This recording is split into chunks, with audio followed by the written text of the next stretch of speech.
Thank you everybody for coming along today. Our knowledge sharing forum today is about radiant heat and firebrand, improving fire risk assessment.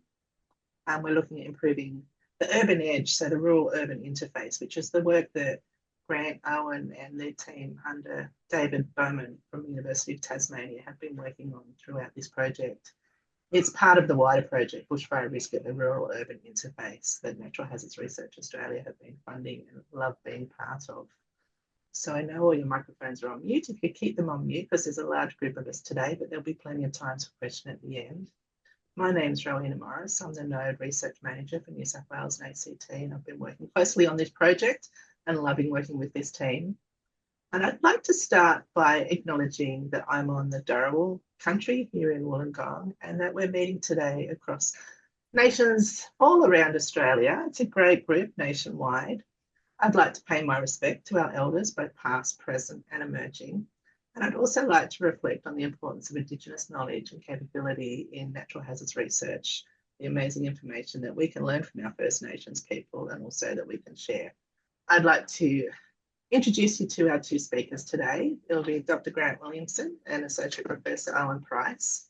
Grant is a Senior Research Fellow at the University of Tasmania Fire Centre, and his research interest includes climatic and human drivers of wildfire and fire regime across Australia and globally, and dynamics and impact of smoke from wildfires and prescribed fires on human health. Grant has over 150 peer-reviewed papers. He's a node leader with the New South Wales Bushfire and Natural Hazard Research Centre, and he's previously held a fellowship with the Centre for Air Quality, Human Research and Evaluation. Grant employs remote sensing and geostatistical methods to understand fire patterns, ecological impacts and climate drivers, with a strong focus on developing practical tools for managers and the public and the applied research outputs. And I can confirm he is well respected by many of us in the fire community. I'm also going to take this chance to introduce Owen before he comes on after Grant. Owen is a Director for the Centre for Environmental Risk Management of Bushfire at the University of Wollongong.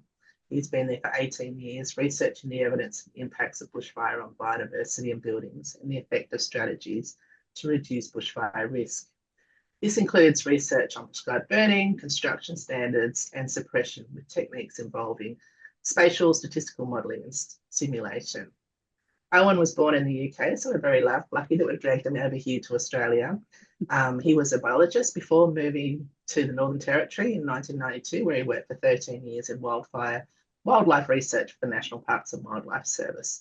He also has authored over 140 papers and 50 reports, and in 2020, he was a joint winner of the Eureka Prize for Applied Environmental Science for analysing support for the New South Wales inquiry into the 2019-20 Black Summer inquiries. Grant and Owen go back. They were both winners of that Eureka Prize. They've been well connected over many years, and we really look forward to hearing about their work they've been doing on the bushfire risk at the rural-urban interface. Thank you. Over to you, Grant. Thanks, Ro. That's a great introduction. Thank you for that. So this talk we're giving today is a combination of two aspects of a big NHRA project we've been doing over the last few years, looking at risk on the rural-urban interface. There's a number of prongs of this interdisciplinary project. There's a social aspect, looking at people's feelings about the interface and fire risk on the interface and in their own houses and properties. There's a prong looking at flammability of vegetation and hazard and risk in gardens. And there's the two elements which we're going to be talking about today, which is looking around actual modelling of risk, understanding how urban interface fires have impacted houses and understanding some of the physical processes behind that, such as radiant heat and embers, and trying to put together some new models which we could use to apply across the interface to understand the patterns of risk and the dynamics of risk, and some scenarios we can use to change that. So the structure of the talk, both Owen and I will be talking. I'm going to start off just giving a bit of a background to current understanding of risk on the urban-rural interface. Owen's going to talk about his work, which is his empirical building impact studies, looking at some examples of actual house loss, both in Australia and internationally, and what we can learn about the dynamics of fire on the interface from those past impacts. Then I'm going to talk about some of our work going from the bottom up, looking at models of radiant heat, models of ember or firebrand transport into the interface from flammable vegetation, and finally bring that together and talk about what we've learned, some future research directions, and how we can think about that transition from flammable vegetation into urban areas as a whole and some of the options we have for reducing risk. So interface risk. Risk to buildings at the urban-rural interface operates at a few different scales depending on what the impact of fire is. This is a useful diagram here which shows some of the different scales and how they change with distance for some of these components of the fire risk. Direct flame contact from the garden space. Here we're talking about actual flames from garden plants around the house directly setting fire to the building. That's not part of what we'll be dealing with directly here in this talk, but that's part of the wider NHRA project, and we're going to start to make some links to that garden space with what we discuss here. Radiant heat from the flame front operates over a fairly short distance, whereas firebrands or embers can have an impact from a much larger distance, transport over hundreds of meters, and certainly we know that there is also long-range spotting where embers from several kilometers away under extreme weather conditions can impact quite deeply into urban areas and create further spot fires. So we're looking at having to encompass multiple scales when we understand the risk across this interface and changes in the shape of those risk curves, if you like, as you move from the flammable vegetation into the urban area. How do we understand each of those individually, those risks, and how do we combine them into a general pattern of risk to buildings? So in Australia, there's been a few ways people have tried to simplify this and understand this. One fairly universally applied concept is that of bushfire-prone land. This is a planning overlay or a zone determined in different ways in different states or by different agencies, but broadly we're looking at a 100-metre buffer around vegetation areas above a certain threshold size. So if you have a vegetated area, flammable area over a certain size, take a 100-metre buffer around that. Houses within that zone are considered to be on bushfire-prone land. That does vary a bit state to state. Some areas have different buffer distances for grassland versus forest.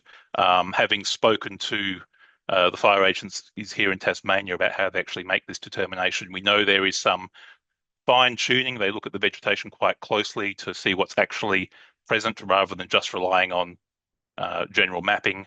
They try and fine tune that 100-metre buffer so it follows property boundaries, but broadly it's a very simple classification. If you're close to flammable vegetation, 100 metres, then you are at an increased degree of risk. And some of Owen's slides he'll show later on will start to test that idea and see how well that works.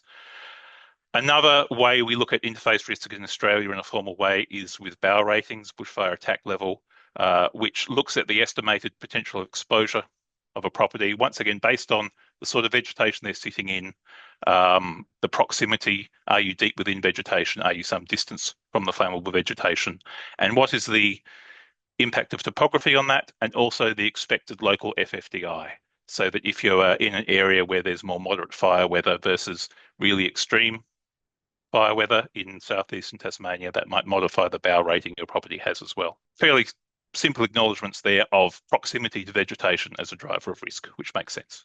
What do we need to know to understand this at a finer scale? These are just a list of some of the variables which feed into understanding risk from flammable vegetation. Obviously, we need to know the fuels, the flammable fuels that are present, their quantities, presence of any breaks in that fuel. We need to understand the topography and spatial arrangement of the urban interface, going from the effect of slope on fire behaviour, for example, spatial arrangement in terms of are you having houses, isolated houses completely within forest, for example, or do you have that classic linear interface with forest on one side and suburbs on the other? That feeds into the sort of risk we see. The expected fire weather in the area, typical conditions, extreme conditions, the direction of prevailing winds during those extreme fire weather days.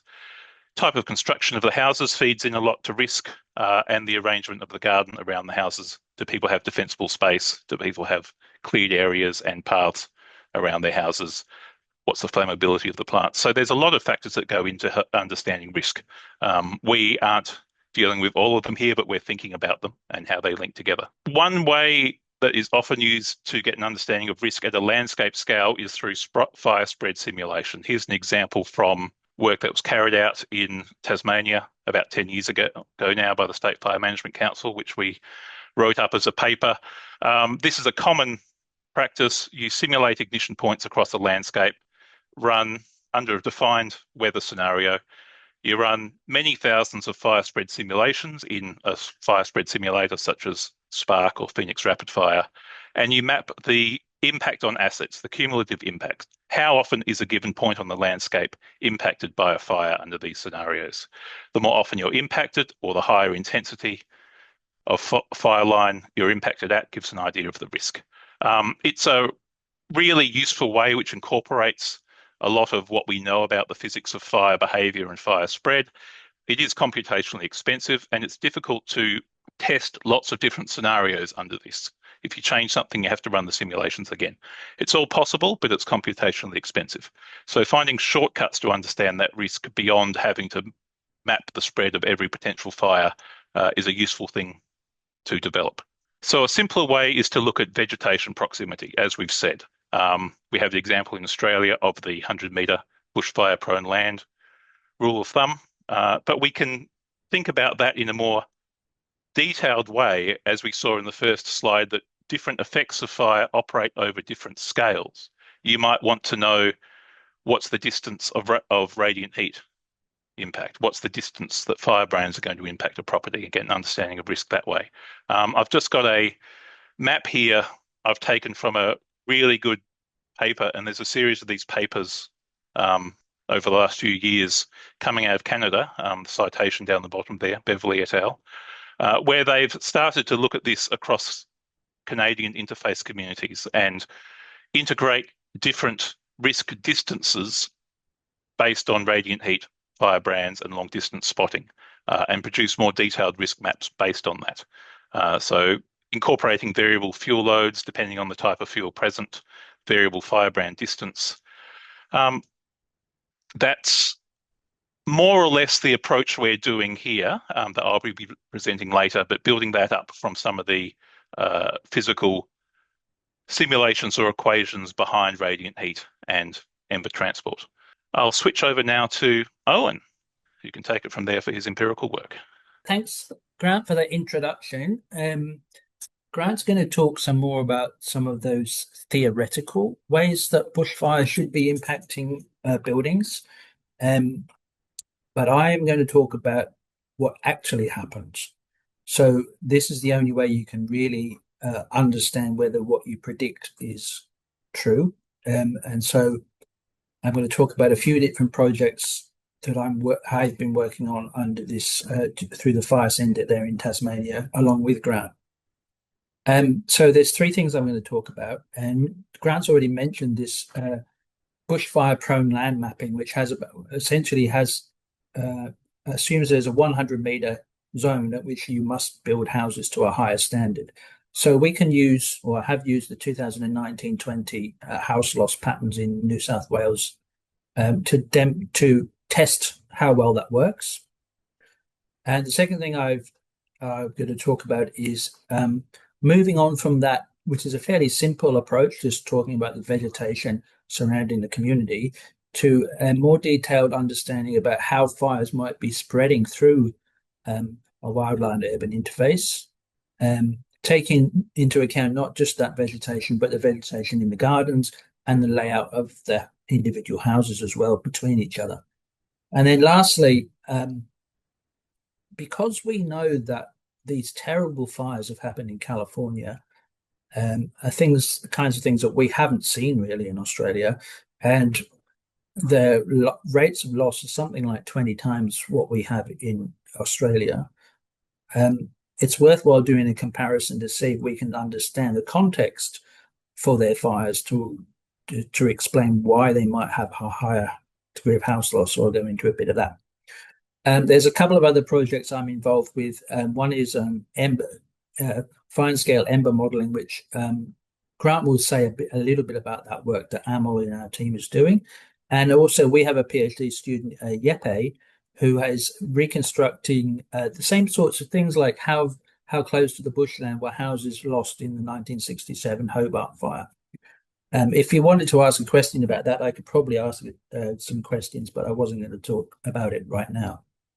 So moving on to this first one. Testing the distance to bushfire-prone land in New South Wales 2019-20. And you might ask why 2019-20? It's because it's the best data set we have for how house loss actually plays out in the real world in Australia. There have been big losses before, but the combination of that having very good ancillary data to investigate it means that this is the best data set we have. So we're looking at principally a curve of, as you go further away from the bushfire prone land, what proportion of the lost houses were at that distance.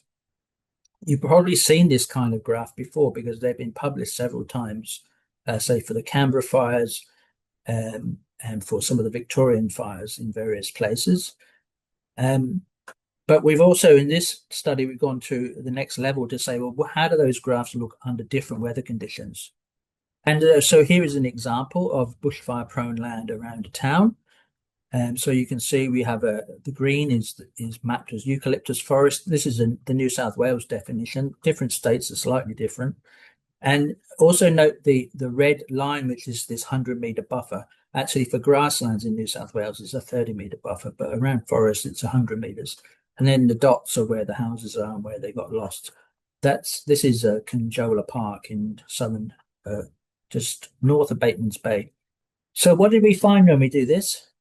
First thing to notice is looking at, so I should say the basic data for this was the Rural Fire Service's bushfire impact assessment. So they surveyed 18,000 houses, of which 2,400 were burnt.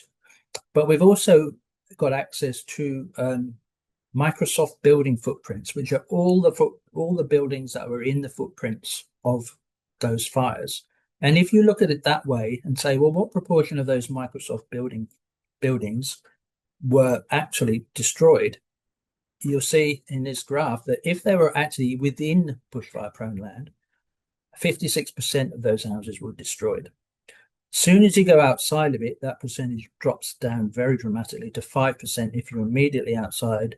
And by the time you're 100 meters away, only about 2% of houses in that zone were lost. So immediately we realize that there is a very strong effect of distance or proximity to the bushfire-prone land. Now, so this is the cumulative loss graph, as similar to what other people have shown before. So it's worth spending a bit of time on this graph because it tells you an awful lot. First thing is, so we're looking at the red line here. 80% of house loss in 2019-20 was within the bushfire-prone land. And then as you go up the curve, you'll find that 94% was within 100 meters of it. And then there's this long tail of occasional loss at different distances. So what that tells us right away is this 100-meter rule works extremely well. It's capturing 94% of losses. And remember, this was a fairly bad fire season. There have been probably worse fires, but this would capture the upper range of impacts. Second thing the third thing actually you could notice from this is there's no conflagration in this year, because if there was conflagration, you'd be expecting to see a lot of houses burnt a lot further away than 100 meters away. So you think of what's happened in California in January this year. Some of those, I've had hundreds of those houses were more than a kilometer away from the nearest vegetation. But to complicate matters, if you break down this graph into the same graph, but for houses that experience different weather, and we got that because we've reconstructed the fire progression and from RFS data, what you find is, now this time we're only looking at those houses that were outside of bushfire-prone land, just because it makes the graph a lot clearer to see. The blue line is essentially that any of those houses that were exposed to FFDI less than 50, And that's very similar graph to what we saw for the overall pattern. But the other lines are showing it as progressively as the fire weather got worse, a higher proportion of the losses were a lot further away. So by the time you get to FFDI 600, about 60% of the losses were more than 100 meters away. So what this all means is, yes, the bushfire-prone land 100-meter rule works well, but under extreme FFDI, you can't really expect it to work that well.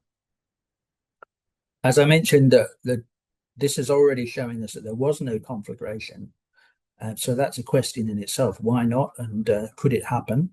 And then the other thing is that although we know that 50% of houses within bushfire-prone land were destroyed, we don't know which ones. We can't predict which ones are going to survive and which ones are going to be lost using this very simple method, which brings me rather nicely to the second approach.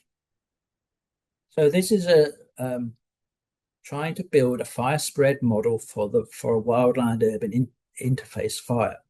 Now, the reason we came at this is really that there's lots of work and operational work trying to predict fire impacts using simulations and things like this. And there's pretty good models for fire spread in natural vegetation.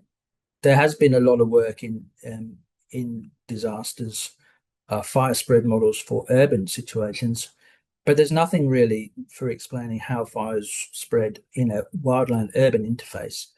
And the problem is that the fuels are not simply those, forests and other natural vegetation, and they're not simply the buildings either.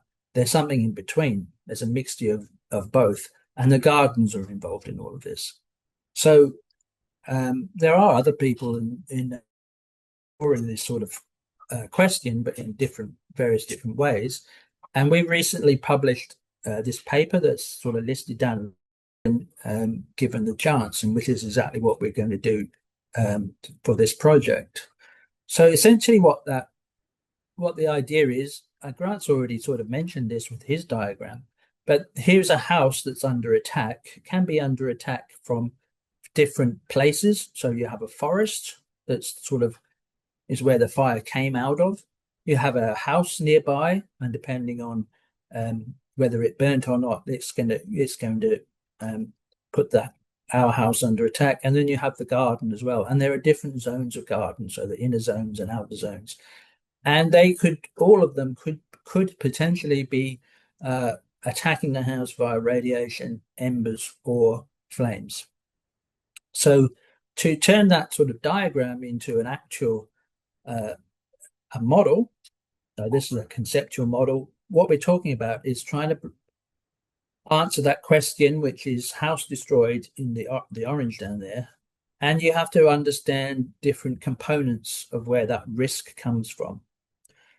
And so these blue circles are all the different sort of higher level risk factors. And in the approach I'm going to lay out here, essentially what we're doing is building a model for based on the risk posed by the neighboring house and by the garden. There's another component off to the right here, which is a distant fire risk. And that is sort of saying there's a difference between the different fires that hit each community. And that's a sort of a bigger scale thing, as depending on weather and the size of the fire at the time and the energy in it. And I'm not going to show that because I've had a lot of challenges building that particular component of the model. But that will be the subject of future research, I hope. So I mentioned gardens. One of the things we're able to do in this project, we've got 5,000 houses for which we have aerial LiDAR. It's fairly coarse scale, but it's good enough to provide a picture like this, which can tell you tree cover and shrub cover in the gardens. There are certain things that are not in this model. The actual construction of the house, we do have that data for about a third or nearly a half of the houses, but that model didn't. Having that in the model did not really improve the outcome, so I'm not going to show that. So this is what the model found. First of all, the gross level findings is that, as you could probably expect, if neither the next door house nor your own garden burnt, then your chances of being burnt was very low, about 5%. Whereas if both of them were burnt, the loss rate was very high, so about 0.6. So obviously having a nearby garden or house burnt is a very high risk factor. But the statistical model pulls all these things apart to some extent. And this graph here shows you that distance relationship is really, really having a big effect only in the first 20 meters or so. It's also showing that if the neighbor was burnt, that's obviously very risky, and the likelihood of the house burning decreases with distance. Whereas if your neighboring house was not burnt, then the chances of the receiving house burning actually increases with distance. So that seems to suggest that if the nearby house was not affected, it's somewhat protective. And then the other effect that comes out strongly is there's an effect of shrub cover in the garden. So it's a fairly strong effect. So if your shrub cover is like 0.5, there is 50% cover, then you're going to have a much higher loss. And especially if your garden also got burnt. So that's the statistical models that get constructed. And then what we do is to take that and to use it iteratively to make predictions. So you could apply this prediction to this model to predict the loss of any community that wasn't affected in the 2019-20 fires. But I'm going to give you an example where we've applied it to the Lake Conjola Park, which was an area where there was quite a lot of house loss to the north of Bateman's Bay. So the accuracy overall for this model was about 71%, but when it's applied iteratively, as I'll explain, for this Conjola Park example, it was about 80% accurate. So what you do for this is you start at in this case, the top left, where we think the fire entered the community. So that's the northwest. This is probably the main threat for most communities. And you test the first house without knowing whether or not it burned, because you don't have any neighbors to test against. And you decide whether you think that house burned. If that house burns, then you go on to the second house. And if the first one had burnt, then you're going to increase the risk that second one burns, and so on and so forth through the community. And what you'll see here in this map is all the houses divided up into whether we got the prediction correct. So red is we predicted it to be lost and it was lost. Green is we predicted to be saved and it was saved. And then the others are in between. Now, so 80% accuracy is, it's extremely good. But one of the other things here that I find very surprising is that we're also getting the regions of this town that got more heavily impacted, more or less correct. So there's this left-hand area, western area that was heavily impacted, whereas an eastern part that's mostly not impacted. That's that for that. So this is about, we're nearly finished to the point where this can be written. Well, it's half written up and it's almost ready to be sent to a journal to be published. The third thing I wanted to talk about was this comparison of losses in New South Wales and California.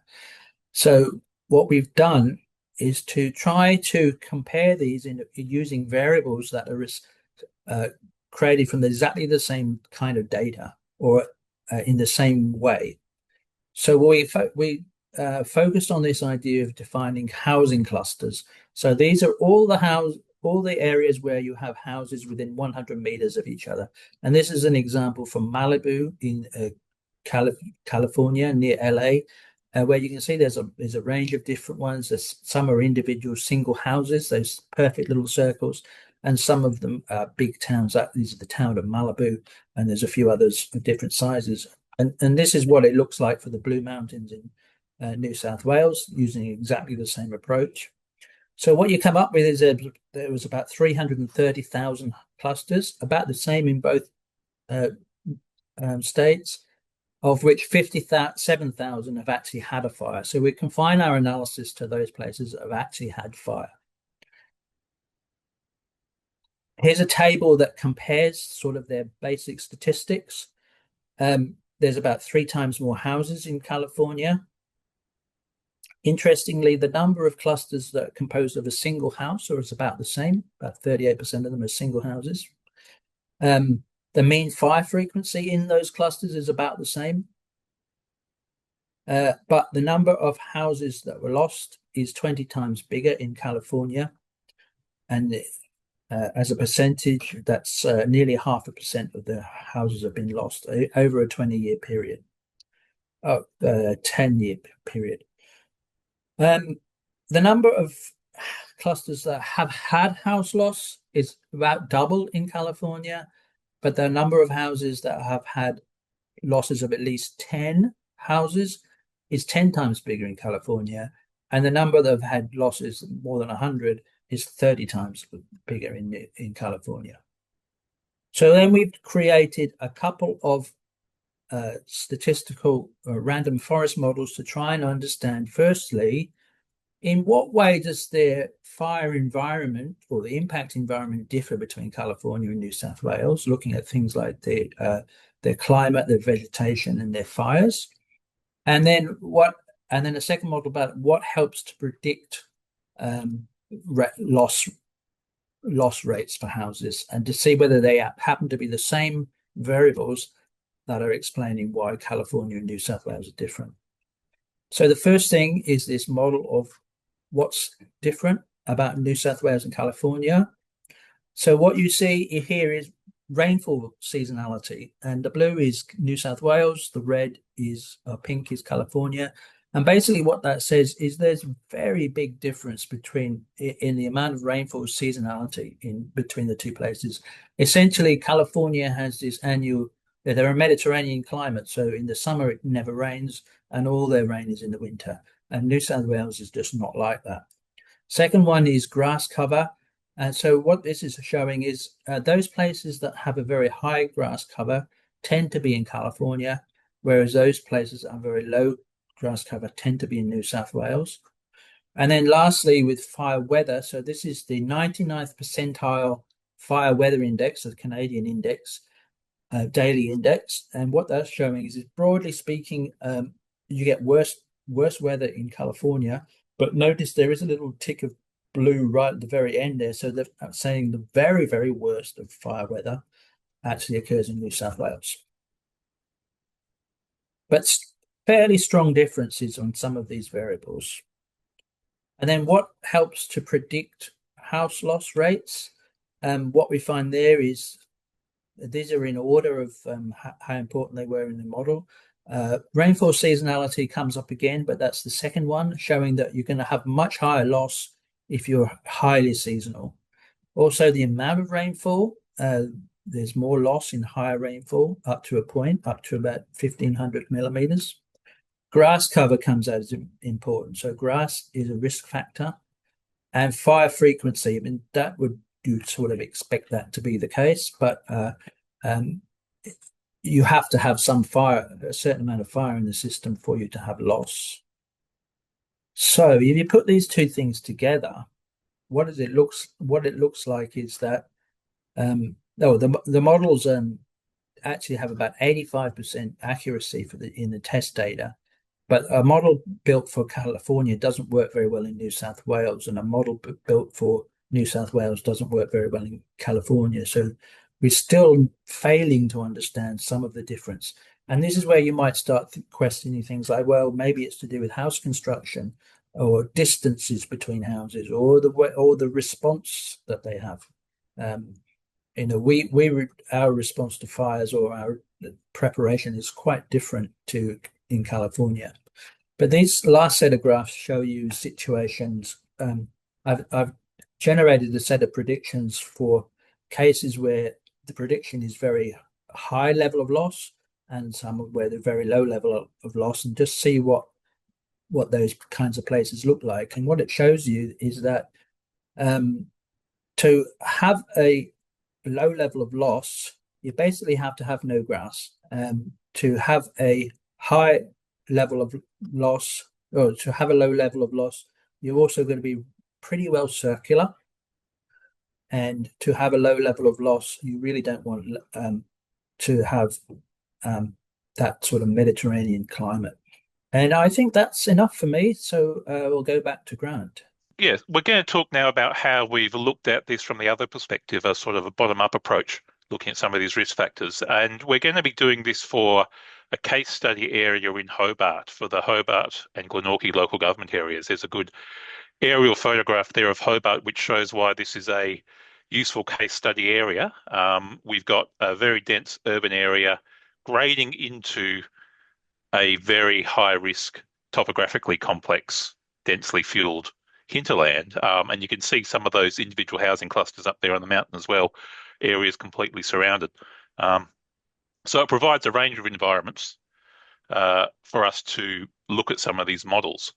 So this analysis I'm going to present here is going to look at the risks from radiation or radiant heat based on the same standards used for calculating BAL, applied at a geographic landscape scale. And also, on top of that, the impact of embers and ember transport from that vegetation based on some numerical simulations of ember production and transport we ran. What we haven't got so far in this modelling I'm going to show here is long-range ember transport. The way we simulated embers in those numerical simulations limited the distance we could calculate them over.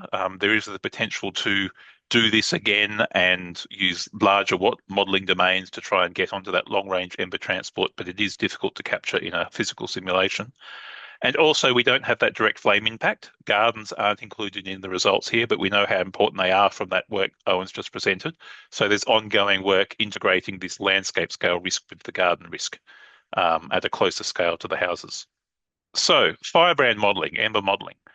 We ran a bunch of numerical simulations of firebrand production and transport under a variety of different fuel loads, weather scenarios representing different wind speeds and temperatures and therefore FFDI levels, and topographic scenarios. These were run in Fire Dynamics Simulator, which is software for numerical simulation of fire spread, radiant heat, ember transport. You can do a lot of useful things in it.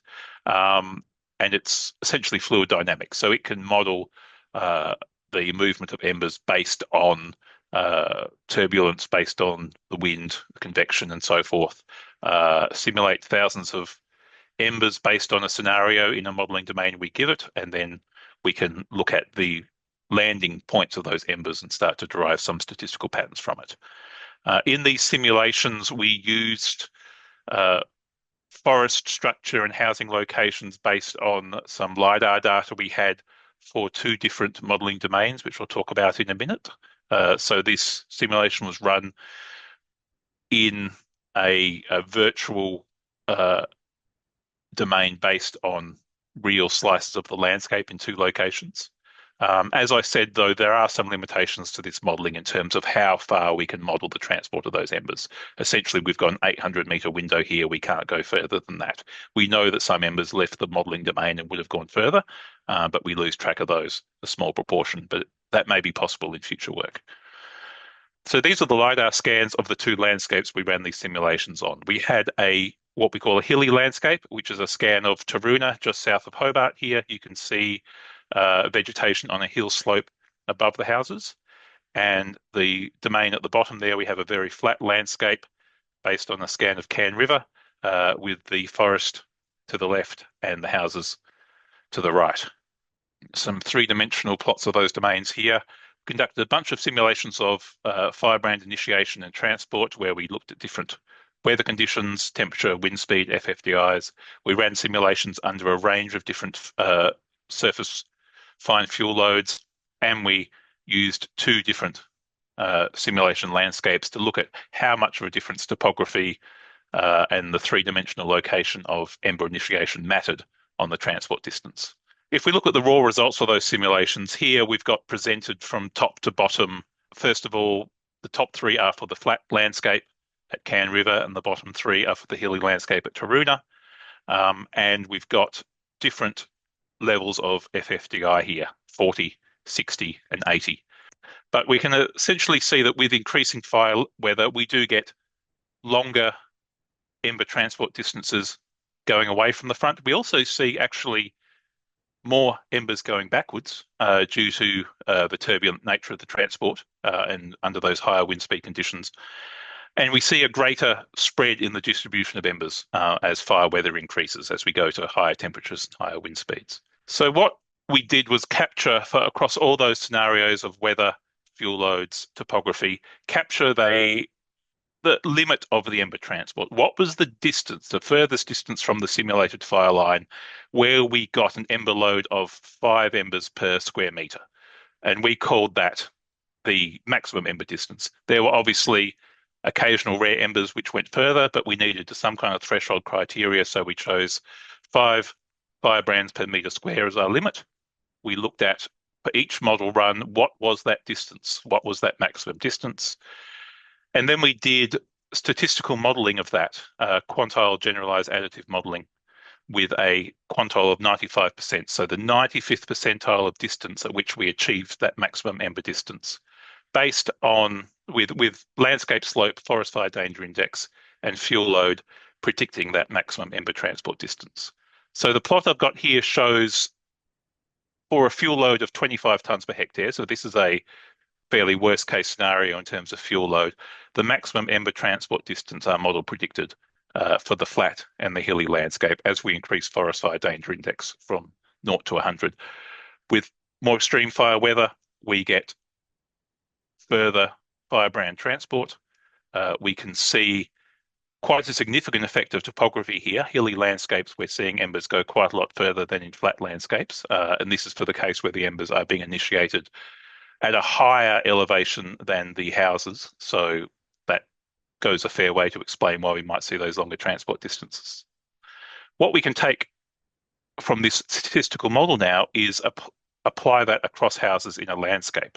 If we know the fuel load, if we know the sort of landscape, we can put in a fire weather, we can start to predict how far from the local vegetation would you have an ember impact. So we did this for all the properties in the Hobart-Glenorchy local government area. We calculated the firebrand reach or the ember reach from the local flammable vegetation across FFDIs from 0 to 100. We used local vegetation types and assumed equilibrium fuel loads.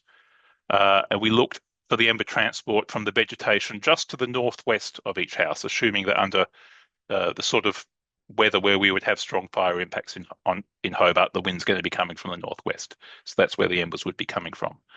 And then for each of those cases, for the various FFDIs, we worked out, did firebrands reach each house at that 95th percentile distance?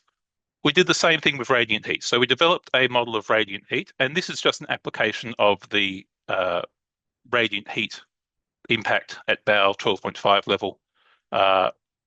This work is essentially based on the algorithm proposed by Hilton in 2020. It's also used by the Tasmanian Fire Service in their fuel break width calculator, based on a distance to vegetation and a vegetation type and a fuel load. Again, we can calculate the radiant heat impact on the house at that distance. And we look at that across a range of compass vectors around the house. We take into account topography, the effect of slope on that fire line intensity and the exposure of the house to the radiant heat. And then we can work out, is the house closer to or further away than the critical threshold? If we're closer to the vegetation, then we would need to be under the BAL threshold, then we're at risk. If we are further away from the local flammable vegetation, then we say we're not at risk. We're below that BAL 12.5 kilowatt per metre square threshold. And we can do this for every house, once again, under a range of FFTI conditions. And this is what we did. Just a diagram here showing in green an example vegetation patch. We have a radiant heat impact at some distance from that vegetation, and at a further distance in the direction of expected prevailing wind, the firebrand impact on houses as well. At a variety of forest fire danger index levels, were houses impacted by those two components of the risk. We looked at this across every building in Hobart and Glenorchy local government areas, and we wanted to compare this, the proportion of houses impacted by our model risk, with those within the bushfire-prone land. And the baseline here is 15%. If we look at the City of Hobart and the City of Glenorchy LGAs, 15% of houses are in the bushfire-prone land classification, which gives you an idea, once again, of the very high risk we face in Hobart, the proportion of the housing stock within that zone. We ran these models across a range of FFTIs from 0 to 100. We looked at low and high fuel load scenarios. We used assumed equilibrium fuel loads for the local wet and dry eucalypt forests around these houses. And then we also ran it with a half fuel load, assuming that some kind of hazard reduction effort had taken place in those forests to look at how much that intervention would reduce the risk. And from that, we calculated the proportion of houses under each scenario impacted by radiant heat, the proportion impacted by firebrands, and the proportion impacted by both of them combined, either or. And then we did an additional thing where we said, well, okay, let's take the high risk properties. Let's take the properties which were impacted and at high risk under the current scenario. What if we then took an increased vegetation clearance around those? What if we took the current fuel distance and increased it by 25 metres or increased it by 50 metres just around those high risk houses? How much would that change the risk? And this is what the results look like. I'll explain these graphs here. So we've got two scenarios. One on the left is under assumed high fuel loads, equilibrium fuel loads in those vegetation types, and on the right, low fuel loads. So we've cut those fuel loads in half. The black line at the top of each graph is that 15% of houses at risk according to the bushfire-prone land classification.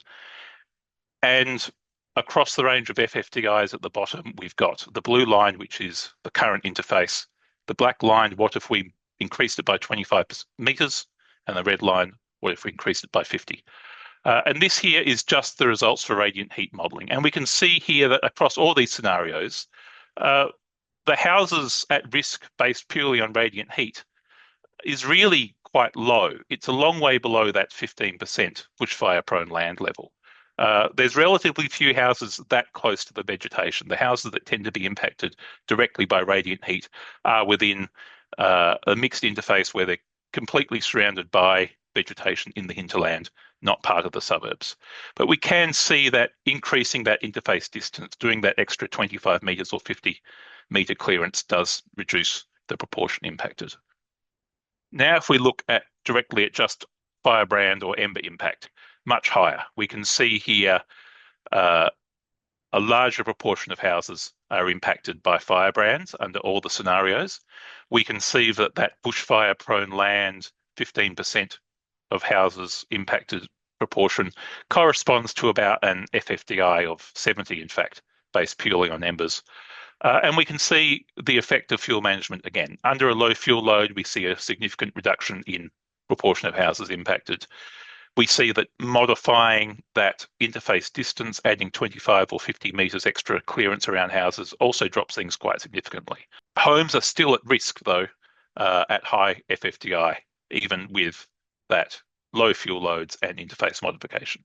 We still have some risk present. If we combine the two, this is for firebrands plus embers. It's very similar to the ember impact alone in the risk curves. And this shows us that impact of the housing stock is dominated by the influence of firebrands here. Radiant heat doesn't do much on its own. Once we incorporate firebrands, we see a huge jump in the risk there. We can see that fuel management has a strong impact in reducing risk, eliminating it for more moderate fire weather. If we have a low fuel load plus increased interface distance, we start to see risk dropping to zero. At low FFDIs, at higher fire dangers, there's obviously still risk. If we summarize these past graphs together, this is taking the FFDI level of 50 for each of those graphs I just showed, and just highlighting a couple of scenarios here. The arrow on the far left is high fuel load and the present interface configuration.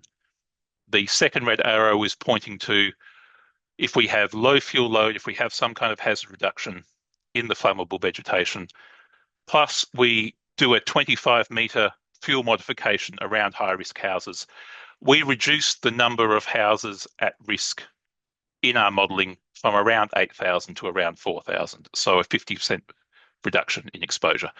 Now, this modelling is rough. You can do it in a more detailed way. We can improve our EMBER simulations to get a better idea of EMBER transport, obviously. But as a method for looking at risk reduction and the potential for interface modification to drive that, we think it's a good start. What would this look like?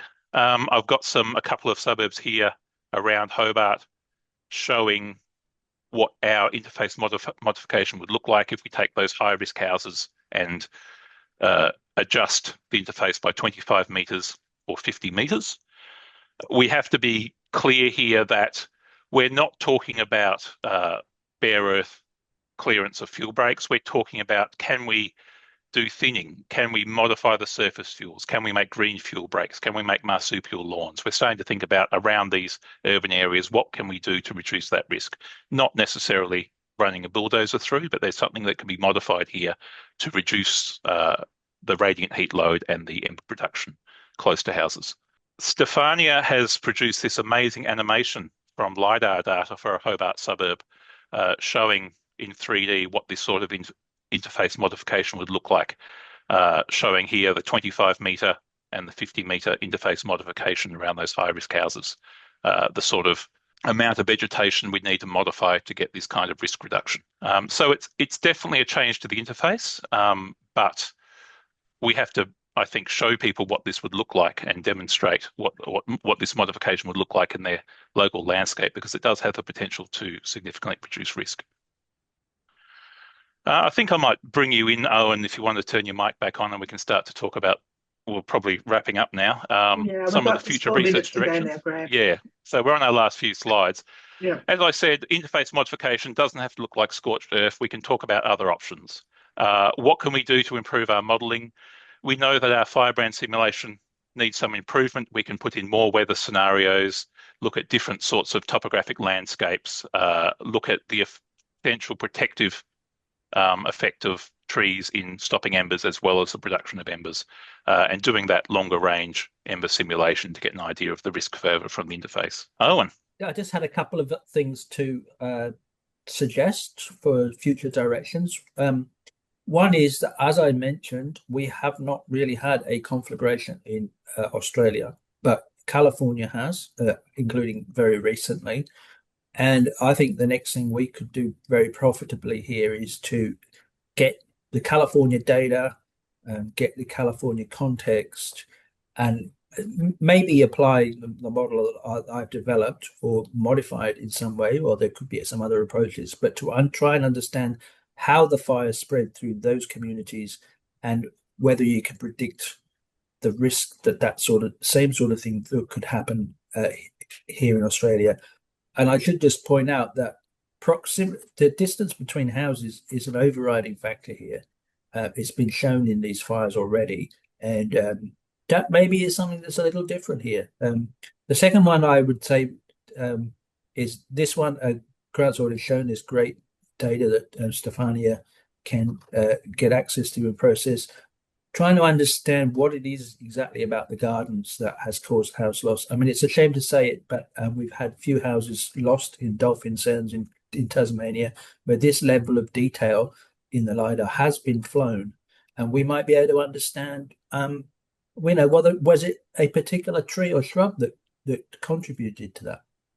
And the other thing is understanding why some communities are hit harder than others. So there's a whole thing about these different fires. Sarah Harris called this the power of the fire, but I think it's something we need to explore more. At the risk of running 1 minute over time, I just want to show some of the summary of how we're starting to think about that interface and also house-to-house transmission in some conceptual models. So we're thinking about sources of risk. We've got embers and radiant heat from the vegetation itself, from the flammable forest. We've got embers and radiant heat from the properties, shown here in these different bands of colour, from the forest, from the flammable vegetation on the left, through suburbs and urban areas, through to very dense urban areas on the right. Radiant heat drops off very quickly, embers go further, and then if we start to get conflagration within the urban areas, we see a peak in risk there as well due to that house-to-house transmission. So that's, if you like, the worst case high-risk model. We can then ask, what if we can do something about houses and gardens? What if we can decrease risk there so that we don't have that house-to-house transmission? We start to see risk as a whole drop out in the urban areas further away from the interface. On the interface itself, it's still high. If we do some kind of fuel management and fuel treatment in the flammable vegetation itself, we can drop that baseline risk and drop the risk as a whole once we go deeper into urban areas. And finally, if we do some strong vegetation modification right on the interface, we can shift that curve to the left and reduce that risk as well going into urban areas. That's how we're starting to think about linking these all together. Thank you. Thank you. So we are at the end of our time, but I'm happy to go over. So if you've got questions, pop them in the chat. For those who do have to run away, I'll quickly give NHRA a plug that there is another webinar tomorrow about tropical cyclones and supercells and storms. Jump on our website to find out more. We also hope you come to our NHRA forum, 18th to the 20th of June, or log into our newsletter and find out what's happening. But for those who are going to stay back and have a little bit more of a chat with Grant and Owen with their excellent presentation, I would thank you, Grant and Owen. It was really fascinating, particularly after what we've just had with the weekend with Coolawong and Dolphin Sands, Wangaratta, Bulladila. There's so much going on at the moment with the loss of houses, which we have so much to learn still in this field. I'm going to go straight to the question from Jody, which is already in the chat. And this is about, is the fuel load of a forest type in the model, or how do you compare the higher bark fuel vegetation? Which has a second component to it too. What width of waterways in the model excludes bushfire-prone mapping? So to the first question, this is a fairly simple case study here where we've just used three broad fuel types: wet forest, dry forest, and non-eucalypt forest, which really in the Hobart case means casuarina woodland. And they just had defined fuel loads based on our local known equilibrium fuel loads for those forests. So it's fairly simple. You could go into a much more detail. You could include grassland areas and other sorts of things, but this is as a demonstration of the methodology. That's what we used. I'm not sure if I understand your second question. What width or waterways in the model excludes bushfire-prone mapping? Think of the Hawkesbury River, maybe. So is bushfire-prone land not defined around, specifically around waterways? Yeah. I'm not with. Jody, are you still with us? Yeah. I'm not entirely sure. One of those maps you had earlier had a lot of waterways in it, like blue lines, and it looked like it had a bit of a buffer around it, that there was no fire line intensity. Oh, is this from my slides at the start? No. Yeah, at the start. Did you put some sort of... Oh, I see. Well, that the red figure with the river going through. Yeah, okay. So that was from the Canadian work. That was from their study where they looked at distance from flammable fuels. And I think the exclusion around the rivers was simply due to the vegetation types around those rivers in their study was considered non-flammable. So that sort of naturally came out as a product of that. That's not specifically Australian bushfire-prone land mapping. Oh, right, that makes sense. Thanks, Matt. Then we do actually have a question from Fiona about what's a marsupial lawn. It's come from a Kiwi, but it's actually interesting. If you Google it, you get two answers. Like Wikipedia thinks marsupial lawns are portions of land where the soil moisture is much higher than in the vegetation surrounding it. Whereas Uni of Tasmania, you're talking about grazing lawns, short turf-like patches. So I don't know if you used that term today. Yeah, the idea is you're encouraging a feedback with marsupial grazers, where if you have a grassy area, it will encourage marsupials, grazers to come to that area and keep the grass low and keep out shrubby fuels or trees which might grow there. So it's potentially a self-maintaining low fuel system using the local fauna. Super low fuel system. Yep. Cool, no, thank you for that. There's also a survey that's been popped into the chat that if people could just take out 5 minutes and give us some feedback on the project, particularly for Grant and Owen, we'd really appreciate that. But we're still open for more questions from the floor. Happy to keep chatting about this project. So from here, Owen and Grant, you're writing up papers about this amazing work. Yep, the stuff I've presented will be submitting for publication very soon. It's just going around the team to have the final touches on it, so we're happy with that. That will come out soon. For those who'd like a copy of it, publishing takes a while, so this is your chance to find out before it actually gets into the manuscript and then goes through the review process and then to the publishing. So we're happy to give you updates on this project. Feel free to fill in the survey and we'll make sure you know when that publication comes out, or jump on our website where you can find our project page to get more information. And this is all going to be in the final report, which is due in March.